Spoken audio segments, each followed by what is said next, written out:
তোমরা যারা ফেসবুকে পোস্টার প্রেজেন্টেশন করতে চাও আমাদের গ্রুপে জয়েন করতে পারো। ফেসবুকে ক্লাস 6 to 9 পোস্টার প্রেজেন্টেশন লিখে সার্চ করলেই আমাদের গ্রুপ পেয়ে যাবে। আমাদের এই গ্রুপে জয়েন হয়ে তোমার ক্লাসের সকল বিষয়ের পোস্টার অন্য সবার সাথে শেয়ার করতে পারবে।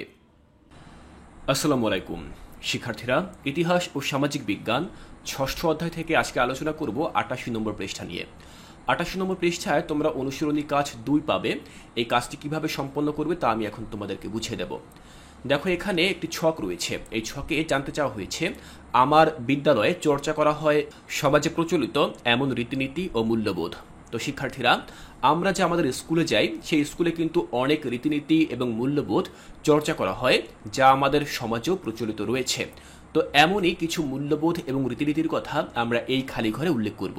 তো চলো দেখে নিচ্ছি যে কোন কোন রীতিনীতি এবং কোন মূল্যবোধের কথা তোমরা এখানে উল্লেখ করতে পারো।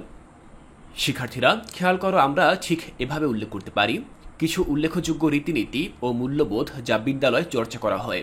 তো প্রথমে আমি লিখেছি শ্রদ্ধা, শিক্ষক অভিভাবক এবং বড়দের প্রতি শ্রদ্ধাশীল হওয়া এবং অন্যদের প্রতি শ্রদ্ধাশীল আচরণ করা, বিদ্যালয়ে জাতীয় সম্পদ এবং পরিবেশের প্রতি শ্রদ্ধাশীল হওয়া। এরপরে আমি লিখেছি নৈতিকতা। তো এক্ষেত্রে যেটি আমি বিস্তারিত লিখেছি সত্যবাদিতা, ন্যায়পরায়ণতা এবং নীতিবোধের সাথে জীবন যাপন করা, অন্যের প্রতি সৎ এবং ন্যায্য আচরণ করা, ভুলের জন্য দায়িত্ব গ্রহণ করা এবং ক্ষমা চাইতে শেখা। ৩ নম্বরে লিখেছি সহযোগিতা ও সহানুভূতি, দলগত কাজে অংশগ্রহণ করা এবং সহযোগিতামূলক মনোভাব বিকাশ করা, অন্যদের প্রতি সহানুভূতিশীল হওয়া এবং তাদের প্রয়োজনে সাহায্য করা। সামাজিক ন্যায় বিচার এবং সমতাবোধের প্রতি সমর্থন প্রদর্শন করা।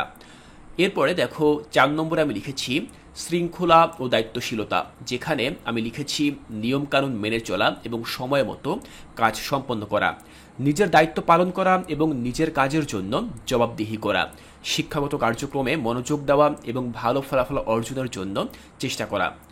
এরপর দেখো ৫-এ আমি লিখেছি দেশপ্রেম ও জাতীয়তাবোধ, দেশের প্রতি ভালোবাসা এবং শ্রদ্ধাশীলতা, জাতীয় পতাকা, জাতীয় সঙ্গীত এবং জাতীয় সংস্কৃতির প্রতি সম্মান প্রদর্শন করা, দেশের উন্নয়নে অবদান রাখার জন্য প্রস্তুত থাকা।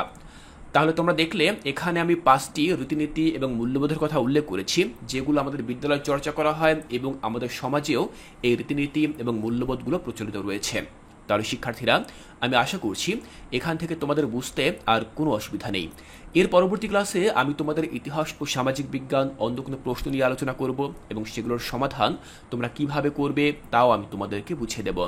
তাই এর পরবর্তী ক্লাসটি দেখার আমন্ত্রণ জানিয়ে আজকের এই ক্লাসটি এখানেই শেষ করছি।